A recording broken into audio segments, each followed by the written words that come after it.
Friends. So எல்லோரும் exam பண்ணிட்டு வந்திருப்பீங்க. ஸோ நிறைய எக்ஸாம் முடிஞ்சிட்டு ஆக்சுவலாக ஒரு ஃபஸ்ட்டு பார்ட்டே முடிஞ்சிச்சு. ஓகேவா? ஸோ நிறைய பேர் நல்லா பண்ணியிருப்பீங்க, நிறைய பேர் மிஸ்டேக் பண்ணியிருப்பீங்க. ஸோ அதெல்லாம் வந்து நம்ம மறந்துட்டு ஸோ நெக்ஸ்ட்டு பார்ட்டுக்கு ரெடி ஆகும். ஸோ ஃபஸ்ட்டு ஸோ முடிஞ்சதெல்லாம் விட்டுருங்க. நம்ம வந்து அப்கமிங்கை நம்ம ஃபோக்கஸ் பண்ணுவோம். ஓகேவா? ஸோ எதுவும் ஃபீல் பண்ண வேண்டாம், நல்லா பண்ணாதவங்க பார்த்துக்கலாம். ஸோ அதுக்கு முன்னாடி ஒரு சின்ன விஷயம்னா, எதுக்காக பேங்க்? ஓகேவா? நிறைய கவர்மெண்ட் ஜாப் இருக்குது, பேங்க்கில் ப்ரெஷர் இருக்கும் ப்ரோ. அதெல்லாம் வந்து நம்ம அதை பற்றி பேச போகிறது கிடையாது. So positive part of banking பற்றி நான் தான் சொல்ல போகிறேன். ஸோ அதுவே உங்களுக்கு ஒரு மோட்டிவேஷனாக இருக்கும். ஓகே, இது நம்ம போனால் நம்மளுக்கு இதெல்லாம் கிடைக்குதா அப்படின்னு சொல்லிட்டு. ஓகேவா? ஸோ ஒரு பேங்கராக இருந்தால் நம்மளுக்கு என்னென்ன திங்ஸ்லாம் வந்து ஈஸியாக கிடைக்கிது, ஒரு நார்மல் கவர்மெண்ட் ஜாப் பீப்புளுக்கும் நம்மளுக்கும் இவ்வளோ டிஃப்ரெண்ட் என்ன அப்படிங்கிறத மட்டும் நம்ம பார்ப்போம். ஓகேவா? ஸோ இதை பார்த்தாலே உங்களுக்கு வந்து ஓகே, ஒரு படிக்கணுங்கிற ஒரு ஆசை வரும் உங்களுக்கே. ப்ரெஷர் அதெல்லாம் ரெண்டாவது, அதை விட்டுருங்க. அதை வந்து நம்ம வந்து இப்போ பேச வேண்டாம். நம்ம அது இன்னொரு தனியாகவே வந்து பேங்க்கில் என்ன மாதிரி ஒர்க் பண்ணுறோம், என்ன மாதிரி ஒர்க் இருக்குது, ஸோ எப்படி மேனேஜ் பண்ணணும் அப்படிங்கிறத தனியாகவே நம்ம வீடியோ பார்க்கலாம். ஸோ இப்போ வந்து நம்ம வந்து ஜஸ்ட்டு ஒரு பேங்கராக இருந்தால் எனக்கு என்னென்னலாம் கிடைக்கும்பா அப்படிங்கிறத மட்டும் பார்ப்போம். ஓகேவா? ஓகே.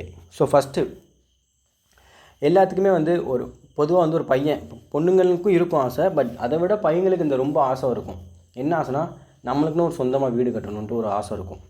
ஸோ அது நீங்கள் இங்கே வந்தீங்கன்னா உங்களால் ஈஸியாக வந்து அடைய முடியும். எப்படி அப்படின்ட்டு உங்களுக்கு ஒரு டவுட் இருக்கும். ஓகேவா? ஸோ ஆக்சுவலாக நீங்கள் நார்மலாக வெளியே போய் ஒரு ஹோம் லோன் எடுக்கிறீங்க அப்படின்னா ரேட் ஆஃப் இன்ட்ரெஸ்ட் கூட இருக்கும். ஓகேவா? தென் அங்கே வந்து காம்பவுண்ட் இன்ட்ரெஸ்ட்டில் உங்களுக்கு இன்ட்ரெஸ்ட் ரேட் போடுவான்.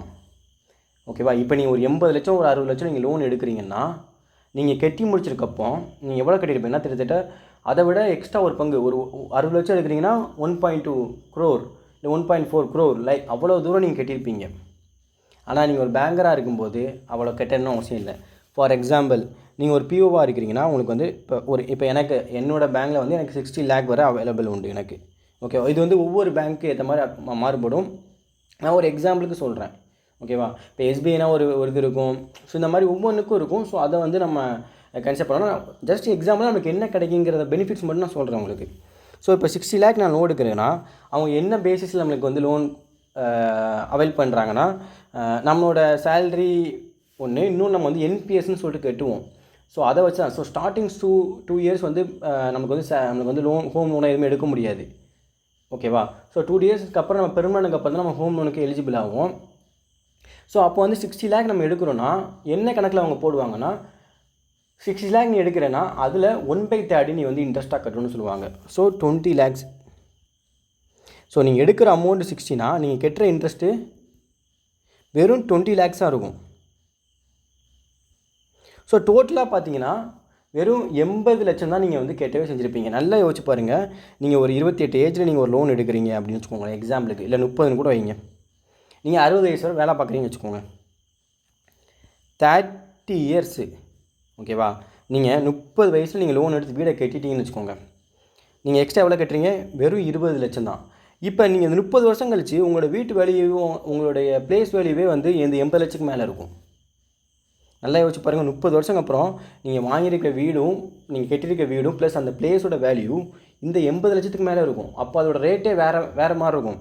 அப்போனா நம்ம இன்ட்ரெஸ்ட் 20 கட்டுறோம் தெரியுமா, அது இன்ட்ரெஸ்ட்டே கிடையாது ஆக்சுவலாக. ஸோ இது வந்து ஒரு என்ன சொல்கிறது, ஜஸ்ட்டு நம்ம எவ்வளோ எடுக்கிறோமோ அதில் 1/3 தான் நம்மளோட இன்ட்ரெஸ்ட்டே. நீங்கள் எவ்வளோ எடுத்தாலும் சரி 1/3 தான். இந்த கால்குலேஷனில் தான் நம்மளுக்கு மந்த்லி இஎம்ஐ வந்து அவங்க பிடிப்பாங்க. ஓகேவா? ஸோ இதுதான் வந்து ஹோம் லோனுக்கு. இதுவே நீங்கள் வெளியே போய் எடுத்திங்கன்னா நீங்கள் நிறைய பேருக்கு உங்களுக்கு தெரிஞ்சவங்க ஃப்ரெண்ட்ஸ்லாம் எடுத்து கட்டிக்கிட்டு இருப்பாங்க. நீங்கள் கேட்டு பாருங்கள், அவங்க எத்தனை வருஷம் எடுத்துருக்காங்க, எவ்வளோ அமௌண்ட் எடுத்திருக்காங்க அப்படின்லாம் கேட்டு பாருங்கள். உங்களுக்கே வந்து ஷாக்காக இருக்கும். அவங்க எடுத்த அமௌண்ட்டு வந்து ஃபார் எக்ஸாம்பிள் அவன் 20 லட்சம் தான் எடுத்திருப்பான், ஆனால் கெட்ட 40 லட்சம் கட்டியிருப்பான். நம்ம கட்டுற இன்ட்ரெஸ்ட் கட்டியிருப்பான். ஓகேவா? ஸோ இது வந்து ஃபஸ்ட்டு பெனிஃபிட் நம்மளுக்கு. ரெண்டாவது, உங்களுக்கு கார் லோனு, 2 வீலரு எல்லாமே வந்து நம்மளுக்கு ரேட் ஆஃப் இன்ட்ரெஸ்ட் ரொம்ப கம்மியாக கிடைக்கும். சிம்பிள் இன்ட்ரெஸ்ட்டில் உங்களுக்கு கிடைக்கும். இப்போ வெளியே நீங்கள் போய் எடுக்கிறீங்கன்னா ஒரு 10% 14% கொடுக்குறான்னா நம்மளுக்கு 8% 7%லாம் கொடுப்போம். அதுவும் சிம்பிள் இன்ட்ரெஸ்ட்டில் கிடைக்கும். எல்லாமே நம்மளுக்கு சிம்பிள் இன்ட்ரெஸ்ட் தான், எதுவுமே காம்பவுண்ட் இன்ட்ரெஸ்ட் கிடையாது. ஓகேவா? இது ரெண்டாவது பெனிஃபிட். ஸோ நீங்கள் வீடும் வாங்கிடலாம், காரும் வாங்கிடலாம். ரெண்டுமே உங்கள் லோனில் போட்டு எடுத்துடலாம். ஸோ அது உங்கள் சேலரிலேருந்து கொஞ்சம் கொஞ்சமாக அவங்க எடுத்துக்கிடுவாங்க. நம்மளுக்கு அது ஒரு பெருசாக ஒன்றும் தெரியாது. 3வது, இது ரொம்ப வந்து எனக்கு பர்சனலாக ஒரு ரொம்ப லைக் பண்ணுற விஷயம். நம்ம நிறைய விட கிரெடிட் கார்டு இருக்கும், ஓகேவா? அந்த கிரெடிட் கார்டு வந்து நம்மகிட்ட இருக்காது. ஆக்சுவலாக நம்மகிட்ட இப்போ இருக்காது. இப்போ நிறைய பேர் கிரெடிட் கார்டு யூஸ் பண்ணுவாங்க. அந்த கிரெடிட் கார்டு வந்து எதுக்கு யூஸ் பண்ணுவோம்? நமக்கு அர்ஜென்ட்டுக்கு எதோ ஒன்று தேவைப்படுது அப்படிங்கிறதுக்காக வந்து நம்ம பணம் எடுக்கிறதுக்காக யூஸ் பண்ணுவோம். ஸோ அது ரொட்டேஷனில் போவோம். அதுக்கு ஃபீஸ் போடுவோம். அது இது லூசுங்க 1000 இது இருக்கும். கரெக்டாக கட்டலாட்டி ஃபைன் போடுவான். ஆனால் நம்மளுக்கு எந்த ஒரு இதுவுமே இல்லாமல் ஆஃபீஸராக இருந்தீங்கன்னா 10 lakhs வரை ஓடி அக்கௌண்ட்டு கிடைக்கும். 10 lakhs வரை ஓடி அக்கௌண்ட்டு, ஓகேவா? 10 lakhs யோசிச்சு பாருங்கள். நீங்கள் ஏதோ ஒரு அர்ஜென்ட்டுக்கு 1 லட்சம் தேவைப்படும், நீங்கள் எவன்ட்டையும் கேட்கணும்னு அவசியம் இல்லை. இப்போ உங்கள் ஓடி அக்கௌண்ட்லேருந்து நீங்கள் ட்ரான்ஸ்ஃபர் பண்ணி எடுத்துக்கிட்டு நீங்கள் அந்த அமௌண்ட் எடுத்துக்கலாம். ஸோ நீங்கள் இப்போ 10 lakh உங்களுக்கு லிமிட் இருக்குது அப்படின்னா நீங்கள் 1 lakh எடுத்துட்டிங்கன்னா அந்த 1 lakhக்கு தான் இன்ட்ரெஸ்ட் வரும். நீங்கள் இப்போ உங்களுக்கு 10,000 கிடச்சிருக்கு, நீங்கள் 10,000 போட்டிங்கன்னா அடுத்து 90,000. ஸோ அந்த டைம் அந்த லிமிட்டில் நம்ம எவ்வளோ அவைல் பண்ணியிருக்கிறோமோ அதுக்கு மட்டும்தான் வந்து இன்ட்ரெஸ்ட் வரும். வேறு எதுக்கு இன்ட்ரெஸ்ட் வராது. நீங்கள் வந்து இப்போ தான் கட்டணும்னு சொல்லிட்டு கிரெடிட் கார்டு மாதிரி வந்து டேட்டும் கிடையாது. நம்மளுக்கு எப்போ தேவையோ நம்ம கட்டிக்கலாம். கிரெடிட் கார்டில் வந்து 1 month டேட்டு கொடுத்துருப்பான்ல, பில்லு வருமா? இங்கே அது கிடையாது. நமக்கு எப்போ தேவையோ நம்ம கட்டிக்கலாம், ஓகேவா? இது 4வது, நம்மளுக்கு இப்போ ஃபார் எக்ஸாம்பிள் ஒரு பேங்க்கில் போய் நீங்கள் டெபாசிட் பண்ணுறீங்கன்னா உங்களுக்கு 7% இன்ட்ரெஸ்ட் ரேட் ஆஃப் இன்ட்ரெஸ்ட் வந்து உங்களுக்கு கொடுக்குறோம் அப்படின்னா, டெபாசிட் பண்ணுறதுக்கான எஃப்டிக்கான ரேட்டு வந்து 7% கொடுக்குறோம் அப்படின்னா, நீங்கள் பேங்கராக இருக்கீங்க, உங்கள் பேங்க்லேயே நீங்கள் டெபாசிட் பண்ணும்போது உங்களுக்கு எக்ஸ்ட்ரா ஒரு % கிடைக்கும். 8% கிடைக்கும், ஓகேவா? இப்போ நீங்கள் இந்த டெபாசிட் அகைன்ஸ்டாக லோன் எடுக்கிறீங்க அப்படின்னா நார்மல் பீப்புளுக்கு இப்போ 7% அவன் எடுத்திருக்கானா 2% போட்டு 9% அவனுக்கு இன்ட்ரெஸ்ட் பே பண்ண சொல்லுவாங்க. ஸோ அவனுக்கு வர்ற அமௌண்ட் வந்து 7%, மொத்தம் 9% அவன் கட்டணும். அவனுக்கு 7% வந்துட்டு டெபாசிட்லேருந்து வர இன்ட்ரெஸ்ட் வந்துடும். ஸோ 2% அவன் கட்டுற மாதிரி இருக்கும். பட் ஒரு பேங்கராக இருக்கும்போது நம்ம 8% நம்மளுக்கு கொடுத்துருப்பான். ப்ளஸ் நம்ம அந்த டெபாசிட் அகைன்ஸ்டாக லோன் எடுக்கிறோம் அப்படின்னா 1% எக்ஸ்ட்ரா வரும். ஸோ வெறும் 1%க்கு தான் நீங்கள் லோன் எடுத்துருப்பீங்க. வெறும் 1%க்கு தான் நீங்கள் லோன் எடுப்பீங்க. ஃபார் எக்ஸாம்பிள் நான் அதாவது டெபாசிட் அகைன்ஸ்ட் லோனாக என்ன சொல்லிடுறேன், நீங்கள் ஒரு 5 லட்சம் எஃப்டி போட்டிருக்கீங்க அப்படின்னா உங்களுக்கு ஒரு அர்ஜெண்ட்டாக இருக்குது, ஒரு 1 lakh அர்ஜெண்ட்டாக இருக்குது. நீங்கள் வந்து லிமிட்டையும் முடிச்சிட்டிங்க, எல்லாமே நீங்கள் முடிச்சிட்டிங்க, 10 lakh நீங்கள் எடுத்துட்டீங்க. இப்போ ஆனால் 5 லட்சம் டெபாசிட் போட்டுக்கிறேன், எனக்கு வந்து 1 லட்சம் அர்ஜெண்ட்டாக தேவைப்படுது. அப்புறம் நான் என்ன பண்ணுவேன்னா இந்த 5 lakh வச்சு இதுக்கு அகெயின்ஸ்டாக நான் லோன் எடுப்பேன். அதுதான் வந்து LODன்னு சொல்லுவாங்க, லோன் அகெயின்ஸ்ட் டெபாசிட்ஸ் அப்படின்னு சொல்லுவாங்க, ஓகேவா? ஸோ இப்போ வந்து நான் 1 lakh எடுத்திருக்கேன் அப்படின்னா, இப்போ நீங்கள் நார்மலாக வெளியே போய் ஒரு 1 lakh நீங்கள் லோன் எடுக்கிறீங்கன்னா என்ன பர்சனல் லோன் எடுக்கிறீங்க என்ன போடுவான்? 13% போடுவான், ஓகேவா? இங்கே நான் இந்த இதுக்கு அகெயின்ஸ்டாக நான் லோன் இதை வந்து க்ளோஸ் பண்ண அவசியம் இல்லை. நான் க்ளோஸ் பண்ண அவசியம் இல்லை. எனக்கு வந்து இதை க்ளோஸ் பண்ணக்கூடாது. ஏன்னா என் 5 lakh இருக்கணும். நான் எப்படின்னா திருப்பி நான் கொடுத்துருவேன். ஒரு 2-3 மாதம் என் சேலரி வச்சு நான் கொடுத்துருவேன். என் டெபாசிட்டை வந்து நான் குறைக்கக்கூடாது. ஆனால் எனக்கு வந்து 1 லட்சம் தேவைப்படுது அப்படிங்கும்போது நீங்கள் இந்த மாதிரி எடுத்திங்கன்னா, ஸோ 8% வந்து நம்மளுக்கு இன்ட்ரெஸ்ட் வரும். ஆனால் நமக்கு கட்ட வேண்டியது 9%. ஸோ மைனஸ் பண்ணிங்கன்னா 1%-ஆக நீங்கள் கட்டுவீங்க. அந்த நீங்கள் எடுத்த டைமுக்கு வெறும் 1% மட்டும்தான் நீங்கள் வந்து அந்த லோனுக்கு நீங்கள் 2 ஸ்டே பே பண்ண போகிறீங்க. பட் நார்மல் பீப்புளுக்கு 2%, நம்மளுக்கு 1%. இது 5th. ஓகே, நான் அதெல்லாம் எதுவும் பண்ணலப்பா, நான் என்னோடய அக்கௌண்ட்டில் தான் காசு கிடக்கும், என் அக்கௌண்ட்டில் தான் காசு கிடக்கும், ஓகேவா? இப்போ நார்மல் பர்சன் ஒரு SBI அக்கௌண்ட்டு, SBIலேயோ இல்லை கனரா பேங்க்லேயோ ஏதோ ஒரு இடத்துல வச்சுருக்கானா அவனுக்கு ஒவ்வொரு பேங்க்லேயும் ஒரு மாதிரி கொடுப்பான். 2%, 3%, 2.5% வந்து ரேட் ஆஃப் இன்ட்ரெஸ்ட் வந்து SBI அக்கௌண்ட்டுக்கு உண்டு, சேவிங்ஸ் அக்கௌண்ட்டுக்கு ரேட் ஆஃப் இன்ட்ரெஸ்ட் உண்டு, கரண்ட் அக்கௌண்ட்டுக்கு தான் இன்ட்ரெஸ்ட் கிடையாது, ஓகேவா? ஸோ நம்மளுக்கு இப்போ என் பேங்கில் வந்து 3% வந்து சேவிங்ஸ் அக்கௌண்ட்டுக்கு உண்டு. ஆனால் எனக்கு +1 4%. ஸோ என் அக்கௌண்ட்டில் சும்மா கிடந்தால் கூட எனக்கு 4%-ல் வந்து எனக்கு இன்ட்ரெஸ்ட் கிடைக்கும். இது 5th பாயிண்ட்டு. 6th, நம்மளுக்கு வந்து எந்த சார்ஜஸுமே கிடையாது. ஏடிஎம் சார்ஜஸோ இல்லை வந்து மொபைல் சார்ஜஸோ எதுவுமே நம்மளுக்கு கிடையாது. நம்மளுக்கு வந்து அந்த அக்கௌண்ட் வந்து ஃப்ரீயாக நம்ம வாடிக்கு யூஸ் பண்ணுவோம். எந்த ஒரு சார்ஜஸுமே நம்மளுக்கு கிடையாது. இது 6th. 7th, ஃபெஸ்டிவல் அட்வான்ஸ் சொல்லிட்டு கொடுப்பாங்க. ஃபெஸ்டிவல் அட்வான்ஸ், அதாவது ஒரு ஃபெஸ்டிவலுக்கு வர்றதுக்கு முன்னாடி நம்மளுக்கு சப்போஸ் அமௌண்ட் தேவைப்படுது அப்படின்னா நம்ம வந்து ஃபெஸ்டிவல் அட்வான்ஸை சொல்லி எடுக்கலாம். ஆக்சுவலாக ஃபெஸ்டிவல் அட்வான்ஸுங்கிறது ஒன்றும் இல்லை, ஒரு லோன் மாதிரி தான். ஃபெஸ்டிவல் அட்வான்ஸுங்கிறது ஒரு லோன் மாதிரி தான். ஆனால் அந்த லோனுக்கு இன்ட்ரெஸ்ட்டே கிடையாது. உங்கள் சேலரியை பொறுத்து, ஓகேவா, உங்கள் சேலரியை பொறுத்து அவங்க கால்குலேட் பண்ணி கொடுப்பாங்க. இப்போ எனக்கு வந்து ஒரு 50,000 என் சேலரி இப்போ வந்து நான் ஒரு 70 வாங்குகிறேன் அப்படின்னா, சரி எனக்கு அமௌண்ட் வந்து ஒரு 50,000 அவங்க கொடுக்கலாம் அப்படின்னு அவங்க யோசிக்கிறாங்கன்னா 50,000 எனக்கு கொடுத்துருவாங்க. இந்த 50,000க்கு எனக்கு இன்ட்ரெஸ்ட்டே கிடையாது. மந்த்லி என் சேலரியிலேருந்து 10 மந்த்து 5,000 பிடிப்பாங்க. மந்த்லி 5,000 என் அக்கௌண்ட்லேருந்து பிடிப்பாங்க. ஸோ இதுக்கு இன்ட்ரெஸ்ட்டே கிடையாது இந்த 50,000க்கு. So interest free. இந்த 50,000க்கு ஃபெஸ்டிவல் இவெண்ட்ஸுங்கிறது இன்ட்ரெஸ்ட் ஃப்ரீ லோன் மாதிரி தான். ஸோ இது 10 மந்த்து கட்டுற மாதிரி இருக்கும். யோசிச்சு பாருங்கள், 50,000 கொடுத்து அவனே 50,000 கொடுக்குறான், இன்ட்ரெஸ்ட்டே வாங்காமல் வெறும் 50,000 கொடுத்துட்டு திருப்பி வாங்குறான் நம்மகிட்டருந்து. நம்ம நல்லா யோசிச்சு, ஃபெஸ்டிவல் அப்போ நமக்கு ஏதாவது நமக்கு சேலரி வரும், ப்ளஸ் இந்த 50,000 எடுத்தோன்னா வீட்டுக்கு தேவையான பொருள் யாருக்கோ ஏதாவது ஒன்று எடுத்து கொடுக்கலாம், ஒரு செயினோ ஏதோ சம்திங் எதாவது பண்ணலாம். இது நம்ம இன்ட்ரெஸ்ட்டும் பண்ண தேவையில்லை. மந்த்லி நம்ம சேலரியிலேருந்தே 5,000 போகும். ஸோ இதெல்லாம் வந்து ஒரு பேங்கராக இருந்தீங்கன்னா இதெல்லாம் வந்து கிடைக்கும். இது ஒரு நான் பேங்கருக்கு இதில் இந்த இருக்கிறதுல வந்து 1-2 கிடைக்கும். ஆனால் இவ்வளோ விஷயம் கிடைக்காது. அந்த 10 lakhலாம் வந்து நீங்கள் இன்சூர் செக்டர் போனாலும் கிடைக்காது. இந்த ஃபெஸ்டிவல் இவெண்ட்ஸ் எல்லாம் நீங்கள் இன்சூர் செக்டர் போனாலும் கிடைக்காது. இந்த ரேட் ஆஃப் இன்ட்ரெஸ்ட்லாம் உங்களுக்கு இன்சூர் செக்டர் போனாலும் கிடைக்காது. பட் நம்மளுக்கு அவைலபிள் உண்டு. இது மட்டும் கிடையாது, நம்மளுக்கு வந்து மற்ற இடத்துலலாம் வந்து இது போடுவாங்க தெரியுமா,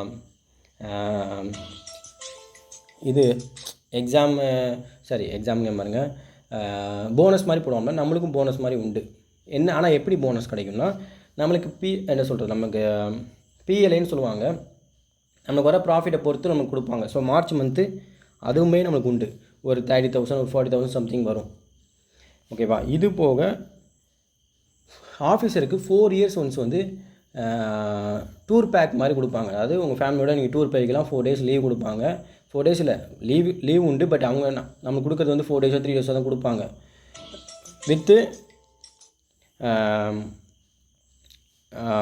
ஒரு பர்சனுக்கு 8,000. அதாவது ஒரு இப்போ நீங்கள் 4 உங்கள் வீட்டிலேருந்து கூப்பிட்டு போகிறீங்கன்னா 4 பேர் கூப்பிட்டு போகிறீங்கன்னா ஒரு பர்சனுக்கு 8,000, 32,000 வந்து அவங்க கொடுப்பாங்க. ஓகேவா. இது வந்து எல்லா பேங்க்லையுமே இதுவும் அவைலபிள் உண்டு. இது வந்து கிளரிக்கலுக்குமே உண்டு, ஆஃபீஸருக்கும் உண்டு. நீங்கள் 4 years ஒன்ஸ் வந்து நீங்கள் டூர் போய்க்கலாம், லீவ் கொடுப்பாங்க. ப்ளஸ் உங்களுக்கு டூருக்கான ஒரு பர்சனுக்கு 8,000. நீங்கள் எத்தனை ஃபேமிலியில் எத்தனை பேரை கூட்டு போகிறீங்களோ அத்தனை பேருக்கும் அந்த 8,000 கிடைக்கும். ஒரு ஹெட்டுக்கு 8,000 கிடைக்கும். ஓகேவா. இது போக எஸ்பிஐ இந்த மாதிரி பெரிய பெரிய பேங்க் நீங்கள் போகிறீங்க, ஆர்ஆர்பி தவிர்த்து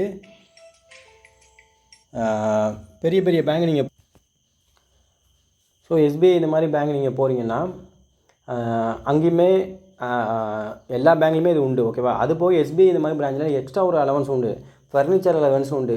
ஸோ அது எத்தனை இயர்ஸ் ஆக்சுவலாக எனக்கு தெரியல அது, பட் ஃபர்னிச்சர் அலவன்ஸ் உண்டு. எத்தனை இயருக்கு ஒன்ஸ் அவைல் பண்ணலாம் எனக்கு தெரியல. ஸோ ஃபார் எக்ஸாம்பிள் 2 years எனக்கு அது எக்ஸாக்டாக தெரியல. ஸோ அதனால் அந்த இது மட்டும், ஆனால் அந்த என்ன விஷயங்கிறத நான் சொல்லிடுறேன். ஸோ 2 years அது எத்தனை இயர்ஸோ சம்திங் வச்சுக்கோங்க. ஒன்ஸ் வந்து நீங்கள் வந்து உங்களுக்கு வீட்டுக்கு தேவையான ஃபர்னிச்சர்ஸ் இந்த மாதிரி பொருள்லாம் வாங்கி போட்டுக்கலாம், அவனே பே பண்ணிடுவான் அந்த அமௌண்ட்டை. இந்த மாதிரி பெனிஃபிட்ஸும் உண்டு பப்ளிக் செக்டர் பேங்க்கில். இது வந்து ஆர்ஆர்பி அவைலபிள் கிடையாது, பப்ளிக் செக்டர் பேங்க்கில் இது அவைலபிள் உண்டு. ஓகேவா. இப்போ நான் அடுத்து சொல்ல போகிறேன், பப்ளிக் செக்டர் பேங்க்கில் மட்டும் தான் அவைலபிள் உண்டு, ஆர்ஆர்பியில் கிடையாது. ஆர்ஆர்பியில் இருக்குது, நான் அது டிஃப்ரென்ஸ் சொல்லிடுறேன். ஆர்ஆர்பியில் வந்து நம்மளுக்கு பெட்ரோல் அலவன்ஸ் கொடுப்பாங்க. ஆனால் ஆர்ஆர்பியில் வந்து 13 லிட்டருக்கான பெட்ரோல் அலவன்ஸ் தான் வரும். ஓகேவா. ஆர்ஆர்பியில் வந்து 30 லிட்டருக்கான பெட்ரோல் அலவன்ஸ் தான் வரும். பட் பிஎஸ்பியில் 35 லிட்டருக்கான பெட்ரோல் அலவன்ஸ் வரும். அது இப்போ ரீசெண்டாக சேஞ்ச் பண்ணிக்காங்க. இது எவ்வளோ சேஞ்ச் ஆகுதுன்னு எனக்கு தெரியல. ஓகேவா. ஸோ 35 லிட்டருக்கான பெட்ரோல் அலவன்ஸ் உங்கள் அக்கௌண்ட்டில் ஏறும். இது போக பிஎஸ்பியில் நீங்கள் 10K வரை நீங்கள் வெளியே ரெண்ட் எடுத்தால் கூட அந்த ரெண்ட்டை அவங்களே பே பண்ணிடுவாங்க. ஸோ ரெண்டல் அலவன்ஸும் உண்டு. ஆனால் ஆர்ஆர்பியில் அது கிடையாது. ஓகேவா. ஸோ இவ்வளோ விஷயங்கள் வந்து நீங்கள் ஒரு பேங்கராக போகும்போது இவ்வளோ விஷயங்கள் வந்து நீ வேறு இடத்துக்கு போனால் இவ்வளோ விஷயங்கள்லாம் உங்களுக்கு கிடைக்காது. இதெல்லாம் வந்து நீங்கள் யோசிச்சு பாருங்கள். நீங்கள் நார்மலாக வேறு இடத்துல போய் வேலை பார்த்து நீங்கள் இது பண்ணுறீங்கன்னா, நீங்கள் 60 லட்சம் லோன் எடுத்தீங்கன்னா நீங்கள் வந்து 1.2 crore கட்டுறீங்க. எக்ஸாம்பிளுக்கு 1.2 கட்டிங்கன்னா 40 லட்சம் நீங்கள் சேவ் பண்ணுறீங்க. இந்த மாதிரி ஒவ்வொரு விஷயத்துலையும் நீங்கள் பாருங்கள் நீங்கள் எவ்வளோ சேவ் பண்ணியிருப்பீங்கன்ட்டு. ஸோ இவ்வளோ பெனிஃபிட்ஸ் வந்து ஒரு பேங்கராக நீங்கள் வந்து பேங்கராக இருந்தீங்கன்னா கிடைக்கும். இதை தாண்டி நிறைய இருக்குது. நீங்கள் அது உள்ளே வந்த அப்புறம் உங்களுக்கே அது நிறையா விஷயங்கள் உங்களுக்கு புரியும் உள்ளே வந்த அப்புறம். ஓகேவா? ஸோ இதை வந்து ஒரு மோட்டிவேஷனாக வச்சுக்கிட்டு படிக்க ஸ்டார்ட் பண்ணுங்கள். ஏன்னா நெக்ஸ்ட்டு வந்து நம்மளுக்கு எஸ்பிஐ வரப்போகுது. ஓகேவா? ஸோ ஃபஸ்ட்டு ஒரு செட்டு முடிஞ்சிட்டு, ஸோ முடிஞ்சு போனதெல்லாம் விட்டுருங்க. ஓகேவா? முடிஞ்சு போனதெல்லாம் விட்டுருங்க. So SBI clerk, SBI PO கண்டிப்பாக நோட்டிஃபிகேஷன் வரும். ஓகேவா? ஸோ அதுக்கு இப்போ எக்ஸாம்லாம் முடிச்சுட்டு வந்திருப்பீங்க. ஸோ ஒரு 1 வீக் வந்து ரெஸ்ட் எடுத்துக்கோங்க. ஒரு 1 வீக் நல்லா ரெஸ்ட் எடுத்து நல்லா மைண்டை ஃப்ரீ ஆக்கிட்டு நான் அடுத்து என்ன பண்ணுங்கிறத யோசிச்சு பிளானை போட்டு கரெக்டாக ஒரு 1 வீக் அப்புறம் படிக்க ஸ்டார்ட் பண்ணுங்கள் இந்த 2 எக்ஸாமுக்கும். ஸோ இப்போ இருந்து நீ அந்த 1 வீக் அப்புறத்துலேருந்து நீங்கள் கரெக்டாக ஸ்டார்ட் பண்ணி கரெக்டாக படிச்சிங்கன்னா கண்டிப்பாக நீங்கள் எக்ஸாமில் க்ளியர் பண்ண முடியும். ஓகேவா? ஸோ நீங்கள் என்னென்ன மிஸ்டேக்ஸ் பண்ணீங்க அப்படிங்கிறலாம் பாருங்கள். அந்த மிஸ்டேக்ஸ்லாம் ரெக்டிஃபை பண்ணுங்கள். சிஏ படிக்கலைன்னா சிஏ படிச்சிருங்க. இந்த மாதிரி என்னென்ன விஷயம்லாம் நீங்கள் மிஸ்டேக் பண்ணியிருக்கீங்களோ அதை ஃபுல்லாக ரெக்டிஃபை பண்ணிங்கன்னா எஸ்பிஐ நீங்கள் ஈஸியாக க்ளியர் பண்ணிடலாம். ஓகேவா? ஸோ நானுமே வந்து எஸ்பிஐ கிளர்க்கு வந்து 25க்கு அப்புறம் டிசம்பர் 25க்கு அப்புறம் வந்து நான் பக்காவாக ஒரு பிளானோட வாரேன். ஓகேவா? என்னென்ன பண்ணலாம், நம்ம வந்து எப்படி இதுவரை இல்லாத மாதிரி ஒரு புதுசாக நான் நிறைய யோசிச்சுட்டு நிறைய பிளானோடு நான் வர்றேன். நம்ம எஸ்பிஐ கிளர்க்கு அப்போ பார்ப்போம். ஸோ முடிஞ்சதெல்லாம் போட்டும் மைண்டை ஃப்ரெஷ்ஷாக இருக்குங்க. ஒரு 4 days 5 days வந்து நல்லா நிம்மதியாக தூங்கியிருந்தீங்க. பிடிச்ச ஏதாவது மூவி பாருங்கள், ஏதாவது ரிலாக்ஸ் பண்ணுங்கள். பண்ணிவிட்டு திருப்பி இந்த கேமுக்குள்ளே வந்துடுங்க. படிக்கிற கேமுக்குள்ளே வந்துட்டு படிக்க ஸ்டார்ட் பண்ணிடுங்க. ஓகேவா? ஸோ பார்ப்போம். தேங்க்யூ.